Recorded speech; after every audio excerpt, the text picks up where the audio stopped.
Welcome everybody. Conscious that people still keep coming in as we start here, but thanks very much for being here for our third webinar in the Social Data in Action series.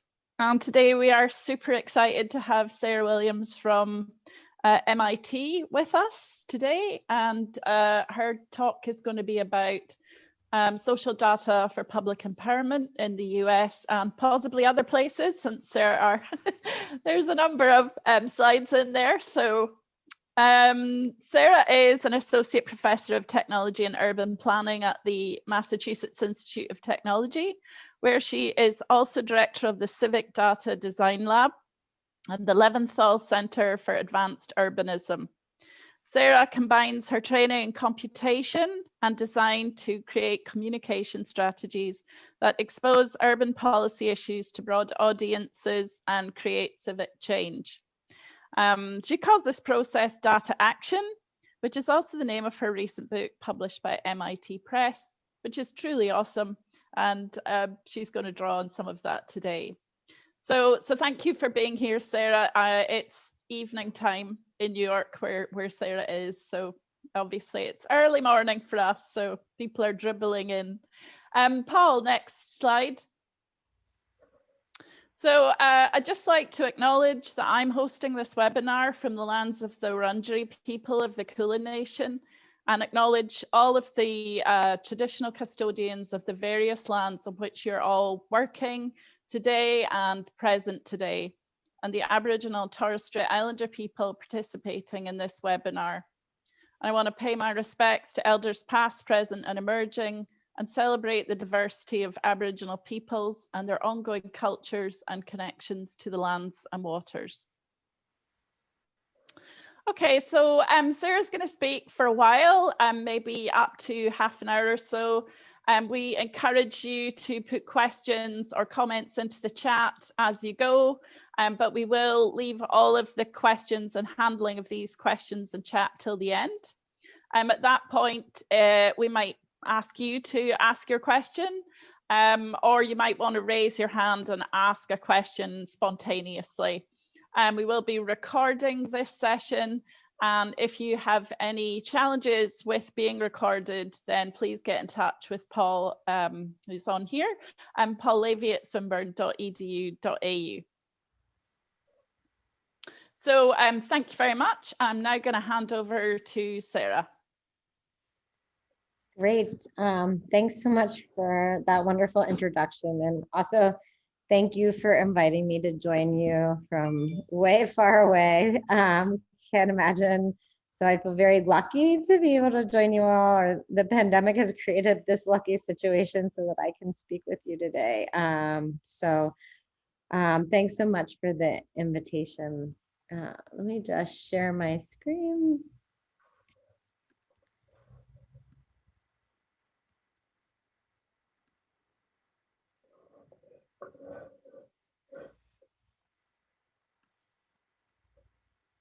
See, just going to organize it so that I can see my notes.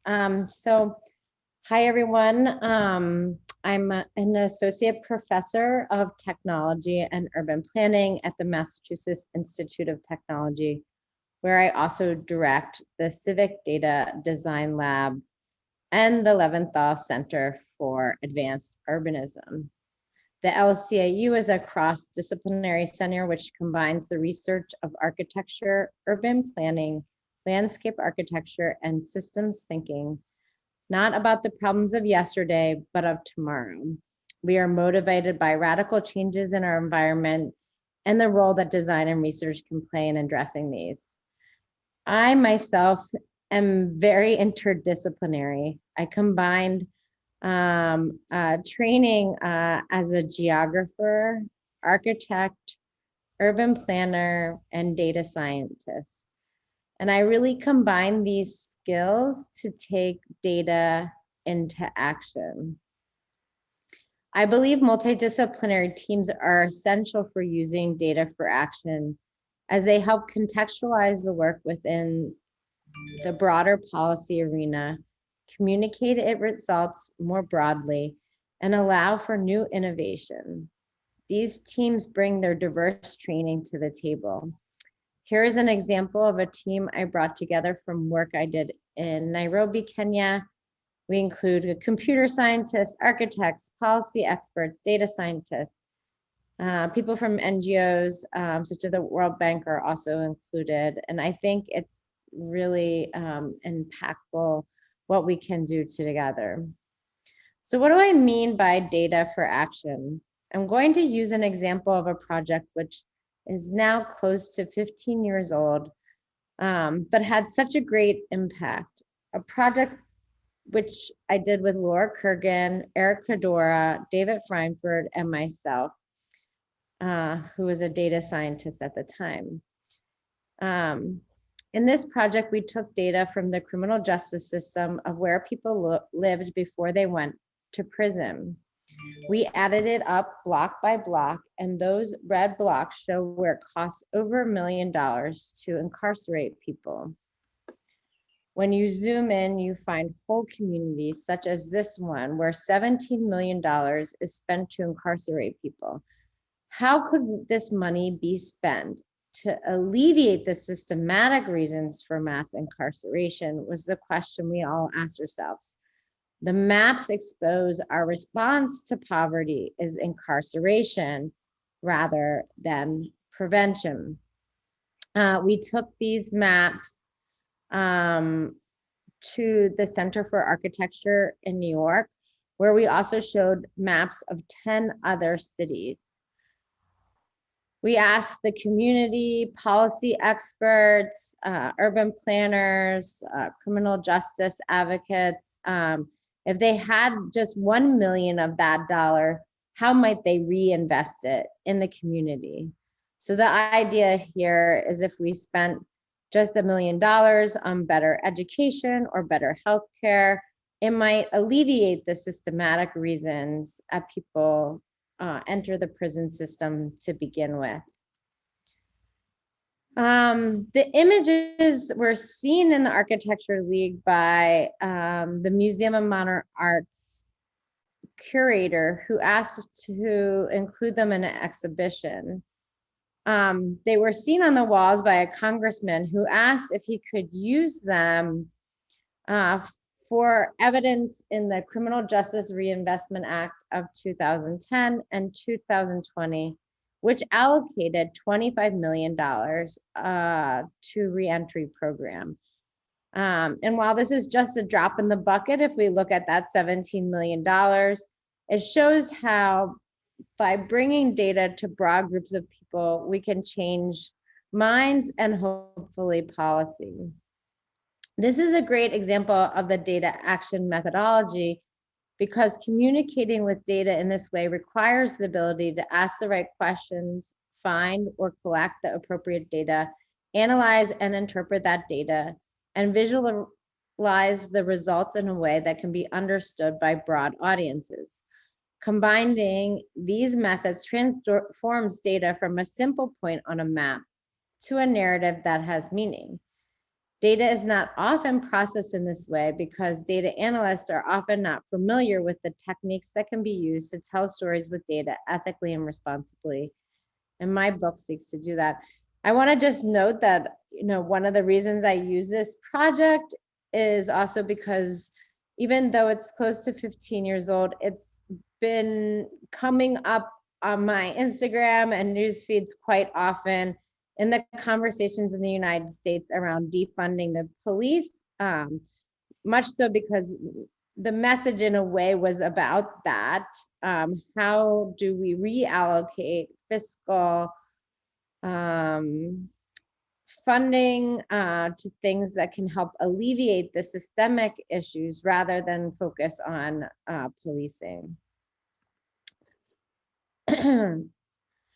So data action isn't just my methodology, it's also my recent book that was released in December. And data action was really started with the premise that in the last decade, we've created unprecedented amounts of data, which is only set to increase by tenfold, largely developed by private companies such as this data set from Google's autonomous vehicles, which creates points every second, as you can see here. And while not all the data is closed, like the previous example, all the excitement from Civic hackers to consulting groups such as McKinsey left me with a pain on my side. Did these groups know the ways in which data intentionally or unintentionally can cause harm? Did they know how their excitement to do good might be marginalizing or reinforce or forget whole populations? And while criticism began to mount from academics about the potential misuse of data, as you can see in these examples above, and rightfully so, I found we needed a way to show people how to use data ethically and responsibly. I found we needed to explain to data enthusiasts, my MIT students alike, the ways in which we could use data for empowerment rather than oppression. So I decided to develop data action, which I believe presents a corrective standard to data practices by acknowledging that data represents the ideologies of those who control its use. Data action at its heart was developed for data enthusiasts and novices, civic hackers, urban planners, and policy experts to provide guidance for using data ethically and responsibly. Data action asks advocates of big data to rethink how they work with data to make the process more responsible to the people their work affects. So in the first chapter of Data Action, Big Data for Cities is Not New, I position the reader within this larger narrative by providing a historical account of the ways those in power have used data to shape our cities, how they have reinforced structural racism, how data has helped enforce the marginalization of various populations.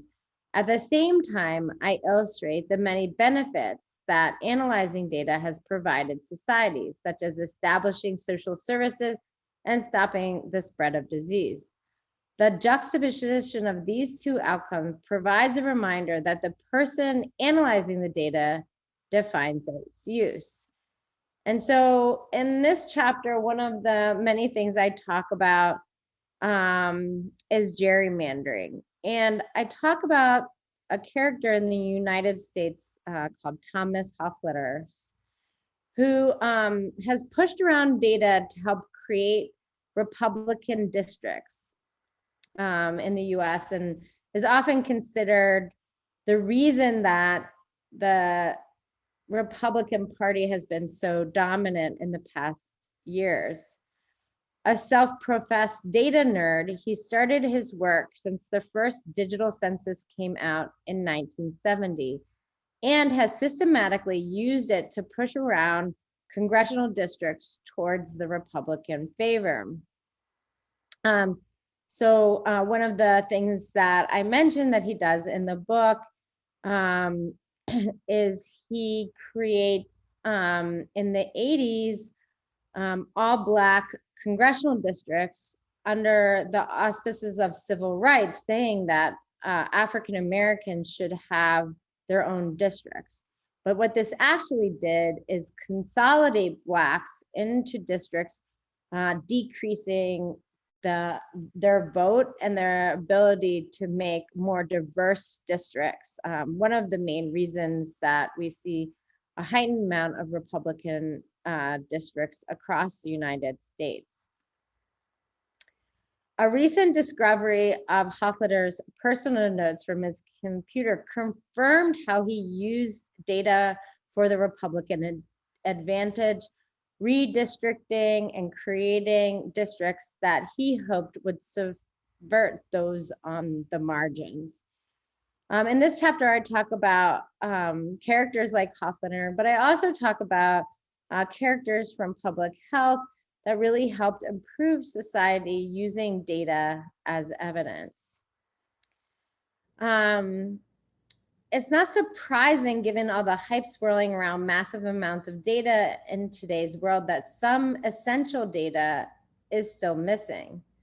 This missing data usually represents the interests and needs of those on the margins of society, but it also represents topics that government and companies seek to keep hidden. Chapter 2, Build It, challenges us, communities and data specialists alike, to create the data needed to encourage policy action. The examples in Build It show that today anyone can go about collecting data with very little training. This is because innovations in digital technology make it easier than ever to collect personal data. From our mobile devices to environmental sensors in our home, modern life is full of tools to measure aspects of our lives. And it's up to us to understand the data we need, how to use these technologies to develop narratives that can make an impact on policy.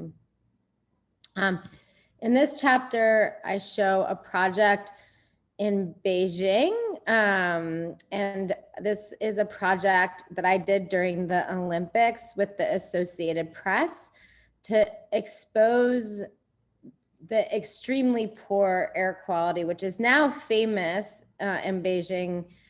And it might be surprising to you to know that there were no air quality measurements being given out by the government during the Olympics. And we developed a sensor, which was the only tool that measured air quality during the Olympic Games. Here you can see the red represents Beijing, and the measurements of particulate matter are far above the World Health Organization for Developing Country and far above what you see in New York and London on the same day. The Associated Press translated these into data visualizations that they sold to their subscribers. And the information was also included in the New York Times. And really the idea of this project was to show the impact of air quality and use the Olympics as a global stage to help bring this issue to broad groups of people that might not have been aware of it. Although data collection is important, this chapter also explains how building data together strengthens communities around their shared interests. Building sensors, learning about data measurements, and collaborating with one another creates the bonds necessary to create change. Build It inspires us to create our own community data collection projects, not only because they can literally change our community, but also because they can help create new communities. Like this one, which was created in Louisiana during the oil spill to make sure the government did the proper cleanup. While Build It describes how to collect missing data and use it to fill gaps in knowledge, Hack It shows that oftentimes data already exists openly, although we might not see it that way because it's stored, maintained by private companies. In some countries where data is tightly controlled by the government who produces it, privately owned data is the only data that exists openly for analyzing the dynamics of our lives. This third chapter argues that we ought to be creative in the ways that we obtain data to answer important questions about society. Nonetheless, acknowledging that data acquired for one purpose and applied towards another holds numerous ethical concerns that must be considered. Data action provides guidance for those who seek to use data openly. In this project, we look at in this chapter, one of the examples is looking at the issue of ghost cities. If you're not familiar with ghost cities, they are developments that lie vacant, and mapping vacant residential developments can identify risk in the Chinese real estate market. But data about vacant developments are not available through the government, are not widely available, and all in fact are really important to planning, but also to the global marketplace to assess the risk. So we decided to create a model that tried to identify where these vacant developments exist. And our model is based on the idea that thriving community needs amenities, schools, places to go grocery shopping, banks, entertainment. And if we were to have that, we might have a thriving community. Given that data is hard to come by, we scraped data from the Chinese Yelp or Dianping, and then we got residential locations from AMAP and Baidu's API. We overlaid a grid of 300 by 300 cells to mark residential locations. And then we took the center of each cell and measured its distance to the various amenities. We took into account whether an amenity had a review to determine whether that's something that people actually went to. And then once we had this, we applied the Hansen's gravitational model that measures urban accessibility, which takes into account that if we live in the suburbs, we would travel further to get to an amenity. We find the mean of the fitted distribution, and then we remove the cells that are above the mean. And then we perform spatial autocorrelation on those highest amenity scores, thinking that those that cluster are likely to be ghost cities.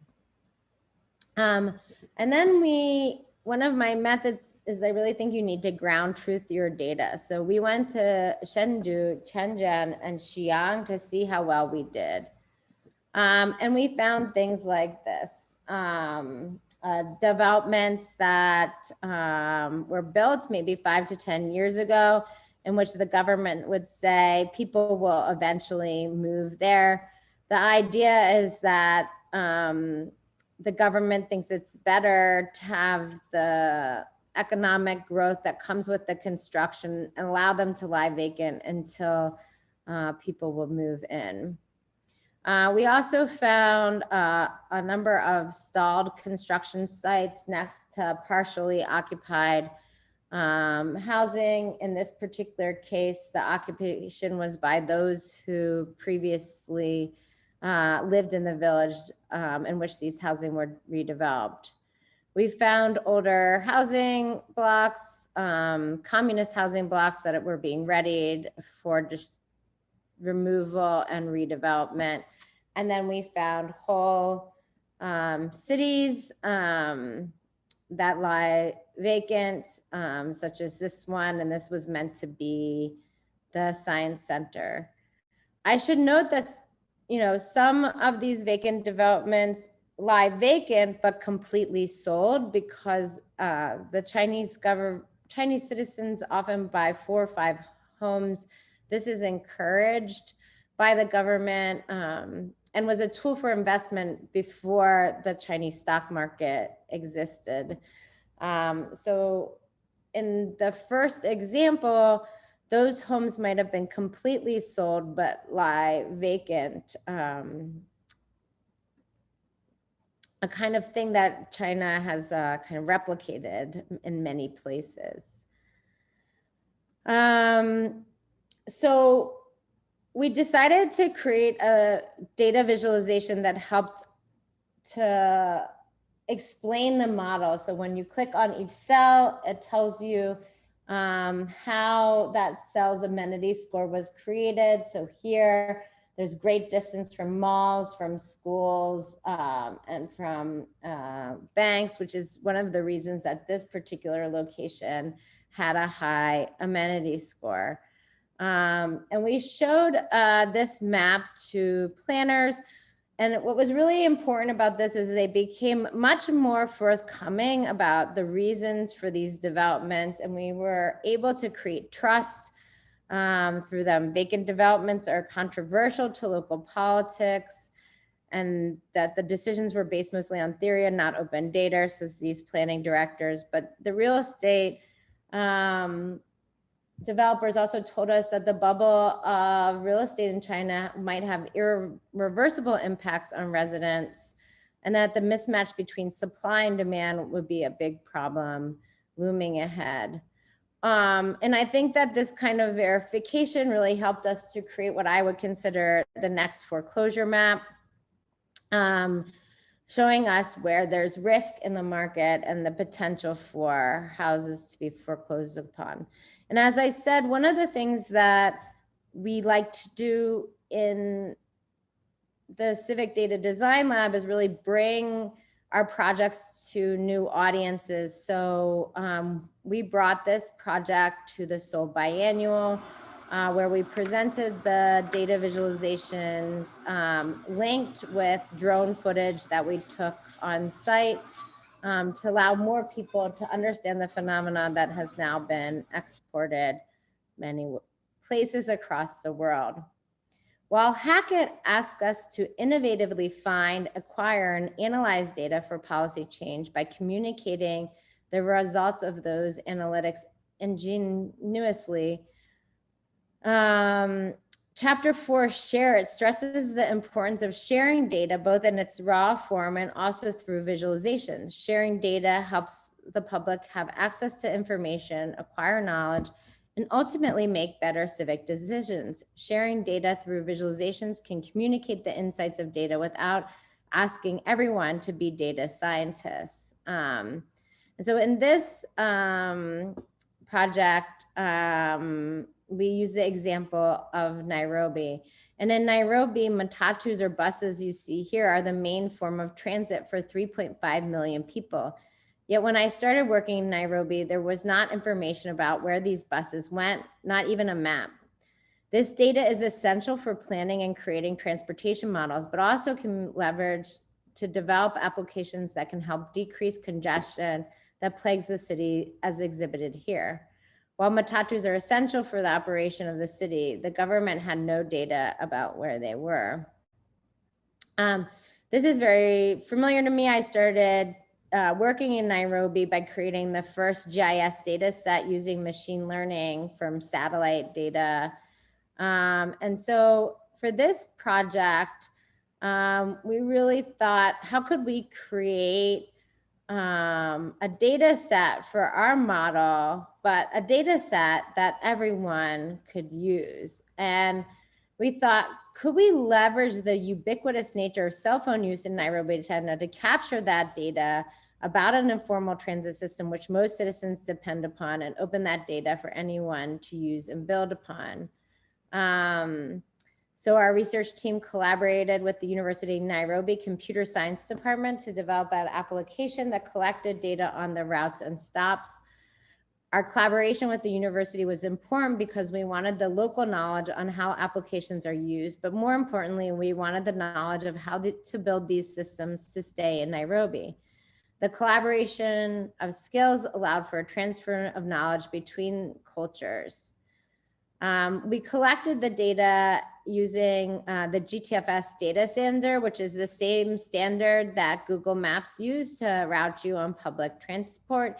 It's a simple format that holds latitude and longitude data, which draws the network of matatu system as volunteers collect the data process. And you can see here, it's building the road network in Nairobi.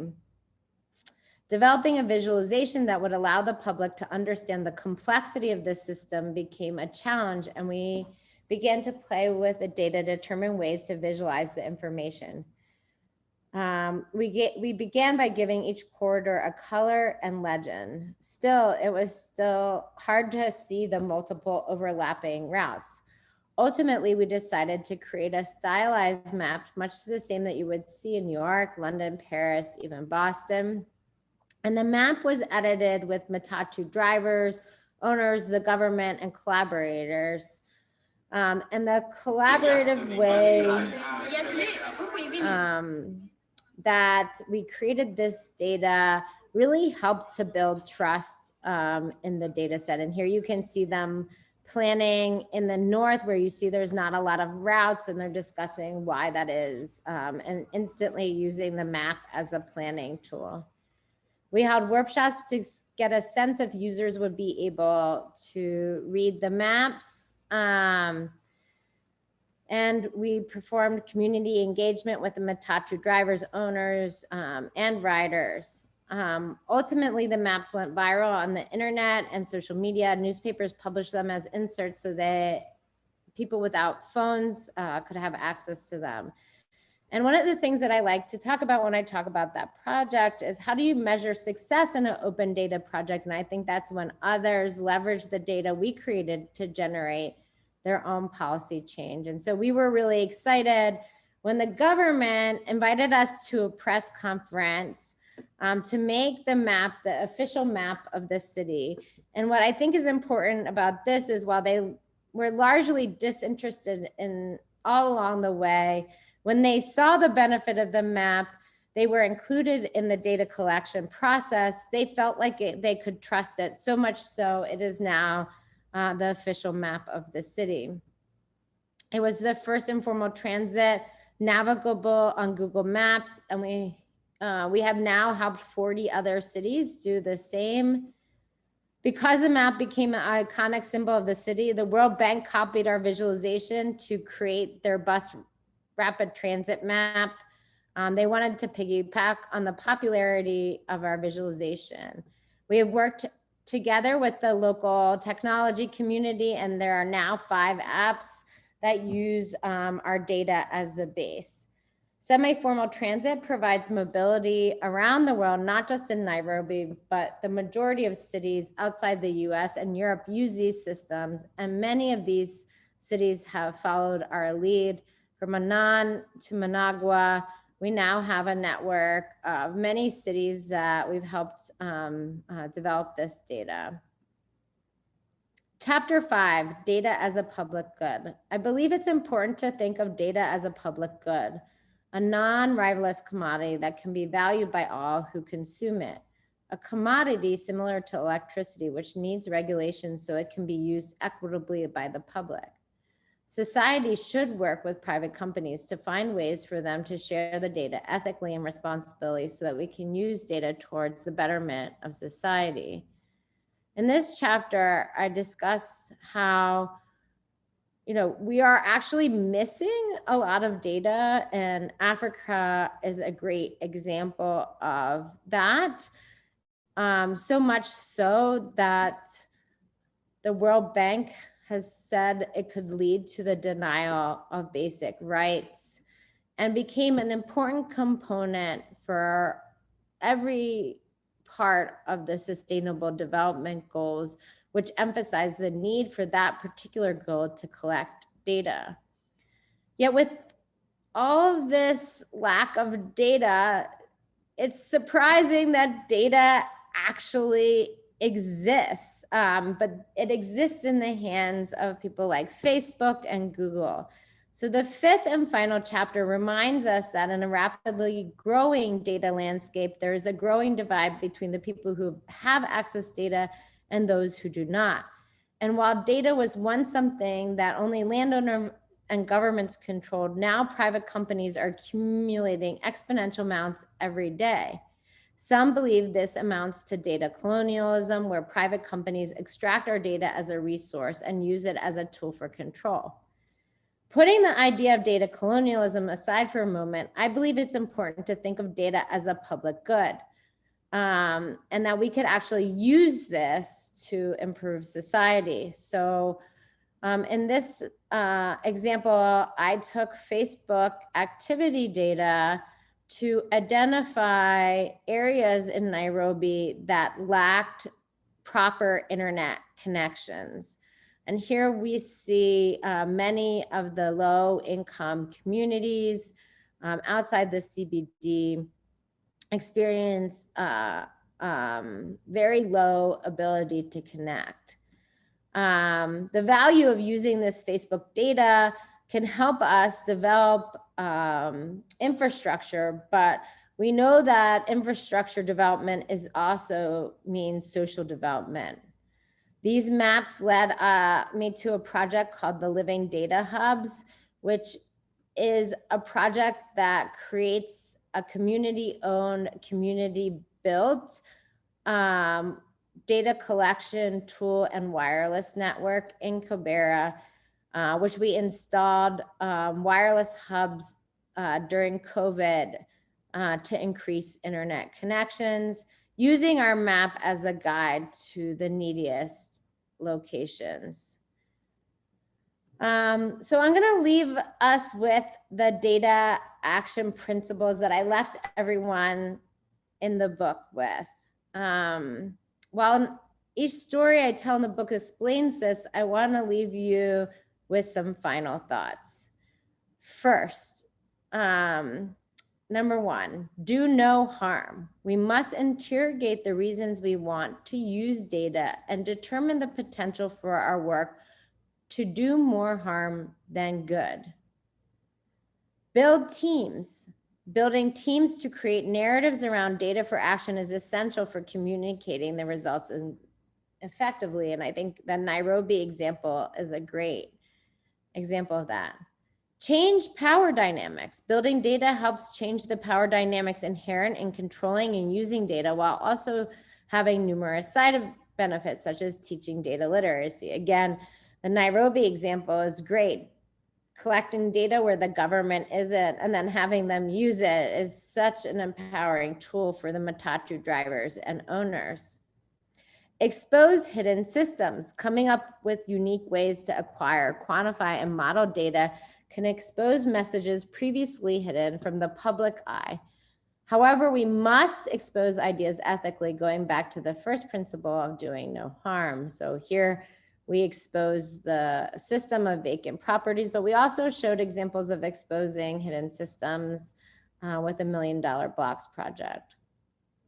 5, ground truth. We must validate the work we did with data by literally observing the phenomenon on the ground, asking those it affects to interpret the results. We saw that in all my projects, including the ghost cities, but also Matatu projects, really asking the people involved and in the map whether what we interpret rings true. Sharing data. Sharing data is essential for communicating the need for policy change and generating debates essential for that work. We can't all be data scientists, but we can read designs communicated with data. And I believe that's one way that we create open data sets. Create your own ethical standards. Remember that data are people and we must do them no harm. We must seek to develop our own ethical standards and call others to do so. And really one of the things that I'm thinking about here is that technology develops much more rapidly than our ethics can be applied to. And it's up to us to create those ethical standards. So I leave you here. Data action sets out to remind us that big data in its raw form cannot perform on its own. Rather, it's how data is transformed and operationalized that can change the way we see the world. More specifically, data can be used for civic action and policy change. Thank you very much. And I'll open it up for questions. Thanks so much, Sarah. Such an enlightening, fascinating talk and run through of a huge body of work that has had clearly a massive impact in a lot of parts of the world. I'm just going to kind of help coordinate questions, and I'd really like us to have some discussion. There's some good people that I can see in the crowd gathered today who are working in this space or around this space. But I have a lot of questions myself, so I think I'll just jump in with one, and I'm sure you've preempted and you have an answer for this question, but it just picks up on that last point around creating ethical standards and the pace of change with technology, and in particular with data and data sharing practices in Australia at the moment. The federal government has had a couple of years of going through some work around regular or new forms of regulating data sharing, but particularly amongst the public sector, and how that public sector data might move outwards into the private sector is essentially how it's positioned. But one of the, and alongside that, there's a lot of work, obviously, in creating ethical standards and imposing those, sometimes as regulations, sometimes just as guidelines or principles. And I'm just wondering about your thoughts around, you mentioned at one point repurposing data. So, you know, using open data, for example, for alternative purposes to what that data was collected for. The question that I have and grapple with all the time is, how much do the protections of data and data rights and you know, personal sovereignty and care for people, how much do those protections impose challenges on the way that we might use data for social good, or, you know, do all of the things that you've done with data, for example, and if you have even any way through that conundrum or any ideas around that, it'd be great to hear your thoughts. I think this is a really good question, something that we're thinking about all the time. I think in some of the examples that I showed, where we're using data sets that are openly available, maybe produced for one purpose, and then I use them for another. The things that I think about is, have I aggregated enough the data to remove personal identification? So I think a lot of times when people are using like Twitter data in that way, they're actually still exposing the individual. And I think that that is problematic, rather than, let's say, taking the data in a more aggregated format. I think also in each one of those projects, like where I do, let's say, scrape Twitter data, I also go through a ground truthing process with the community. And I guess when I talk about ground truthing, I mean really asking those inside the data who made the data if what I have observed rings true to them, but also if it has any potential to harm those communities. And I think that part of ground truthing is really important. And that process that I went through in Ghost Cities was an important part of that conversation with Chinese community, who could have been very defensive, but also actually used it as a conversation point. I also talked to, like in that case, we actually told Damping that we were taking our data. So I always inform. So in Twitter projects and Damping and like the AMAP, we informed them that we would scraping the data in that way. I mean, even though it's, let's say, like typically against their terms, like they usually don't have a problem with it. But because it is publicly available, and I think oftentimes they want to see it be used for good. I imagine others might contact them and they wouldn't allow for that kind of scraping. I'm not sure, but I do feel like it's important in my own ethical practice to make sure I reach out and make those contacts with the data providers to let them know. And that can be useful in helping highlighting bias in the data sets as well. Great, thanks. We've got a question from Anne. Anne, did you want to jump on and ask the question yourself? With mute off.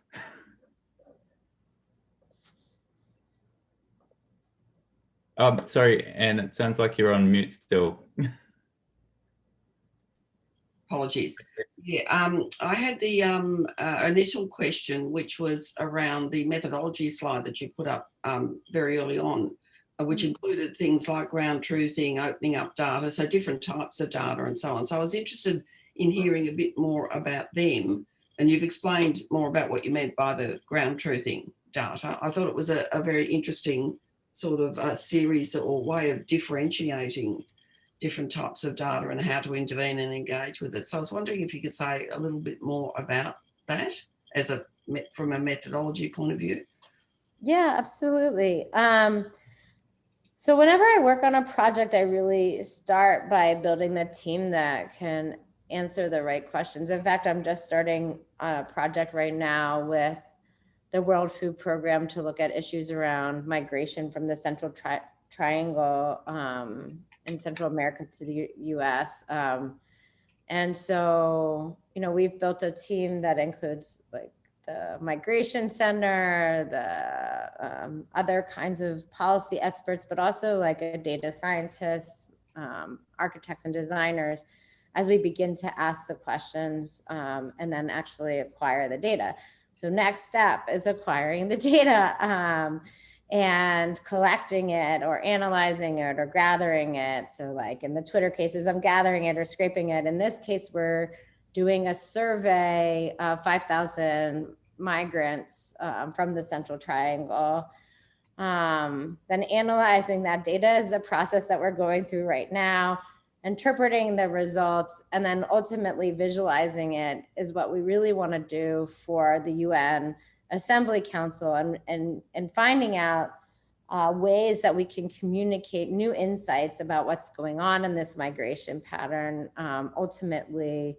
And as we do that work, we're going to ground truth our analytics with people, the migrants within the data visualizations, and ask them both to interpret or tell us about our results, but also we'll be doing video interviews with them, asking them to analyze, which we hope those videos will be part of the larger communication strategy of what's going on with the migrants coming from the Central Triangle, which is Guatemala, Honduras, and El Salvador. And always as we do projects, we've gained new insights from these ground truthing processes that really often change the graphics or change the kind of data we want. And our teams kind of rethink it and the iteration begins again. So that's kind of why I think of it as a cyclical process. As analyzing data really never ends, but it's a constant process of evaluation.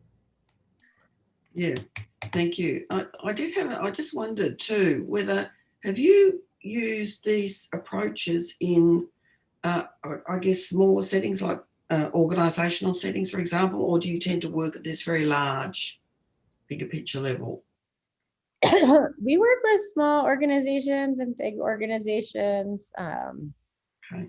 Yeah, it depends on the project. So essentially the same process, but scaled down as needed. Yeah. And typically, like in an organizational setting, those teams are already there in a way, right? You have your policy person, you have probably somebody who knows data a little bit.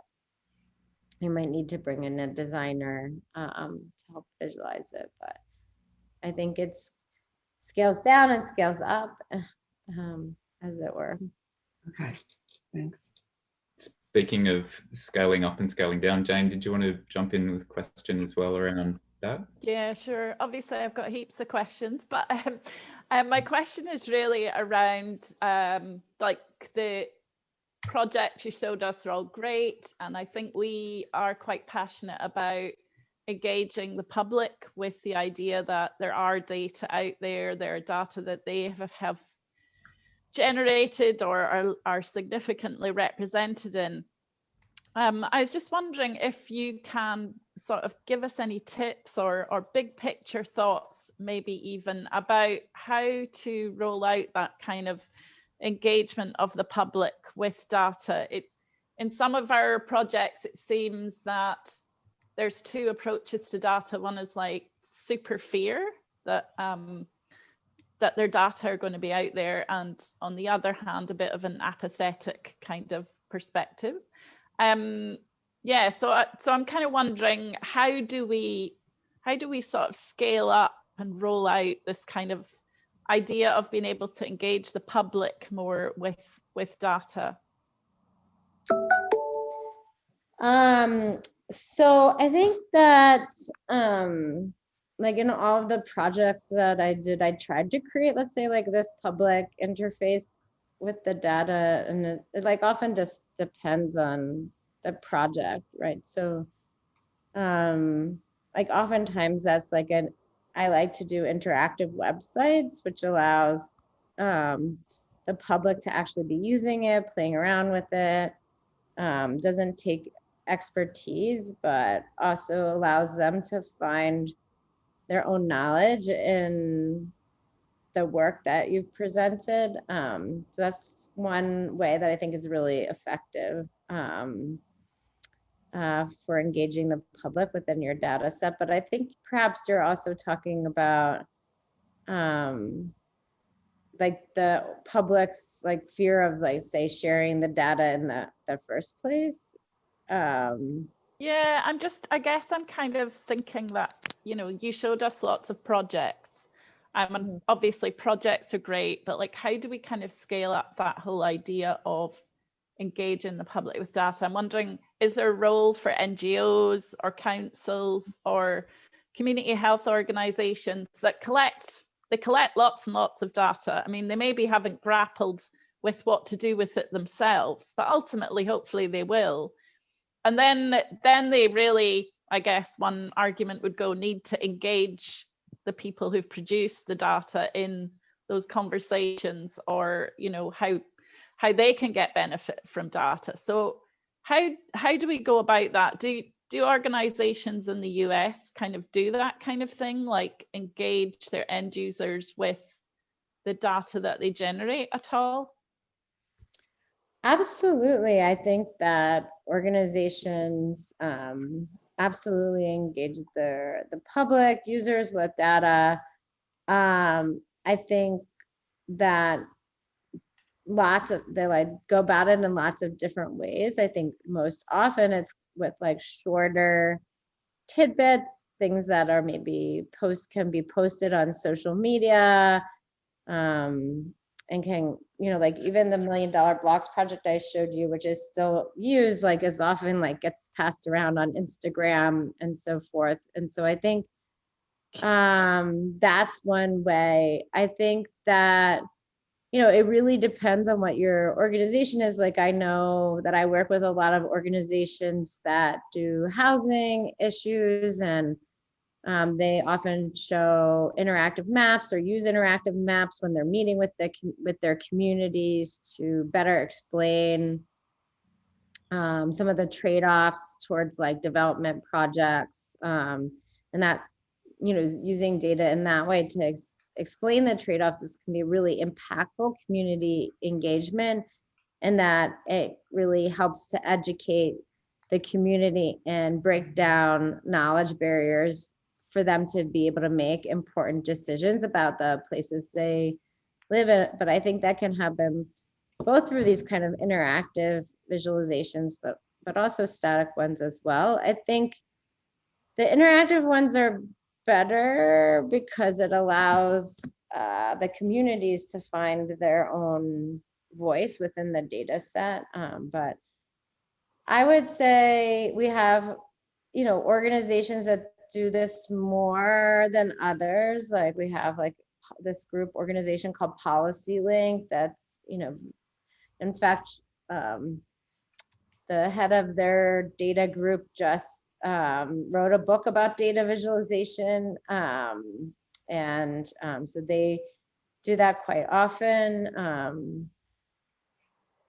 I'm trying to think, you know, I feel like each city in the US has their own like kind of data visualization group now that either works with GIS or other kind of ways of making community engagement. We have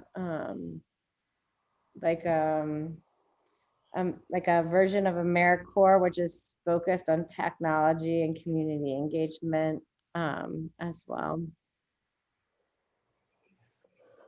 Can I jump in with a related question? I guess they're all related. I'm really interested in the parts of your work where you're talking about building data literacy and building skill sets among people who are, you know, communities who are engaging with the data. And clearly some of the work is very complex, and just thinking about the ghost cities example, some of that analysis at the analytics side of things, analysis can be quite complex, using complex mathematics or modeling or measuring. To what are some of the tools or I guess techniques that you use or know of that help to build skills? What are the kind of range of things that can be done to improve data literacy and in that sense across the community? Yeah, I mean, I think there's so many great tools out there to get started with data, everything from like Tableau, which is a great, like, I think beginner tool if you want to start working with data or be even advanced in some ways. There's Plotly, which is also a great tool for like data visualizations and like putting data together. I think that, there's also like other mapping tools like CartoDB and Kepler that make it really easy to make maps, so easy that like almost anyone could take like their census data and put it on a map. So I think there's a lot of like great mapping tools. I think though, in terms of like data literacy, it's about, I would say data literacy is about the ability to make arguments with data. And I feel like while we have a lot of these tools available to make, let's say, like a data map or bar chart, we don't always have the skills to make the arguments that we need. And so I think that's, something that really building the teams help with, like, in that, okay, I might be able to make this map and chart my data, like what does it mean in the world, and through like editing with your collaborators, it helps kind of build those skills and arguments as people test you and push you to try to move those arguments forward with the data sets that you have. But I'm just thinking, like, if I was a complete novice, like I wanted to use data, I would totally go to Kepler or CartoDB or Tableau and start experimenting in that way. I do think that if you've never used data in your life, like, how do you get help? There's so many great meetup groups that help with thinking about data and data literacy, that help with, there's even a Kepler meetup group to like make maps. And so for those that aren't within an academic community, I do think there's a lot. We're lucky that we live in the world we live in right now, where we have lots of ability to reach out for help through these different groups and organizations.